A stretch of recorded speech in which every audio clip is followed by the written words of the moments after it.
ამ დღეს მონადირეები 6 თვეა ელოდებიან. ნადირობის მოყვარულთათვის სეზონი ოფიციალურად დღეს გაიხსნა. წყერი და იხვი, ძირითადად აჭარის ტერიტორიაზე ნადირობა ამ გადამფრენ ფრინველებზეა ნებადართული.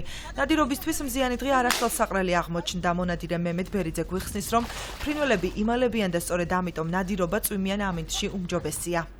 დღევანდელი ამინდი ნამდვილად არ არის სანადირო ამინდი. ძალიან სიცხეა. სანადიროდ კარგია. მოღრუბლული, წვიმიანი.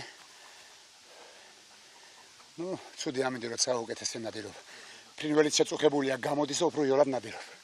ძირითადად იხვზე წყალმცურავ ფრინველებზე, მწყერზე და წყალმცურავ ფრინველებზე. ეს ჩვენთან გადამფრენია, დიდი რაოდენობით შემოდის და ლიცენზიას ვიღებთ 10 ლარიანს და მთელი წლის განმავლობაში 6 თვე არის წელიწადში ნადირობთ წყალმცურავ ფრინველებზე. კოლხეთის დაბლობი ძაბრი არის გადამფრენი ფრინველების, წყალმცურავებზე და მწყერზეა ლაპარაკი.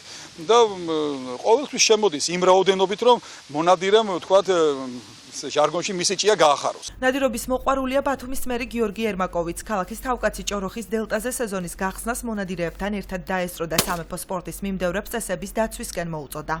ძალიან კარგი პერიოდია ეს მონადირეებისათვის.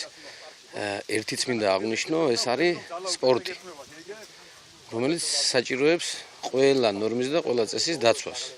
ამიტომ პირველ რიგში მონადირეებისთან ერთადაც ჩვენ ნადირობთ და ერთად ვიკრიბებით. კატეგორიულად წინააღმდეგი ვართ ბრაკონიერობის და სულ საუბრობთ იმას და სხვასაც მოუწოდებთ, რომ აუცილებლად ყოველი შემთხვევა, რომელიც იქნება ბრაკონიერობასთან დაკავშირებით, აუცილებლად უნდა ეცნობას ან სამართალდამცავ ორგანოს, ან თვითონ მონადირეებმა უნდა აღკვეთონ ესეთ ფაქტები. ნადირობის მოყვარულები რეგიონში სპეციალური საავარგულების არარსებობაზე საუბრობენ, როგორც აჭარის მონადირეთა და მეთევზეთა ფედერაციის პრეზიდენტი რომან ჯიქია განმარტავს, ტერიტორიის სიმცირის გამო ნადირობა ძირითადად გურიის ტერიტორიაზე უხდებათ, რაც ხარჯებს უკავშირდება. ჯიქია თვლის, რომ აჭარის ტერიტორიაზე სპეციალური საავარგულები ვეღარ გაკეთდება, რადგან ნადირობა დასახლებული ტერიტორიიდან 500 მეტრის რადიუსშია ნებადართული. დაუსახლებელი მიწები კი უკვე გაყიდულია. ორი ადგილი არის ჭოროხის დელტა, არის ხობულეთში ტორფიანიკებიდან აქეთ გამოსასვლელი და არის იქით გურიის მხარე. ეს არის სუბსა და შემდგომი იქით ძირითადად გურიაში. კი. ძალიან შრომატევადია, ძალიან ფინანსური დანაზა დატვირთვა სულ სხვანაირი აქვს. ნახევარი ტერიტორიები შესყიდულია კერძო ინვესტორებზე, კერძო პიროვნებებზე და ფაქტურად ის არეალი, რომელიც სანადიროდ არის დარჩენილი, ძალიან მწირია.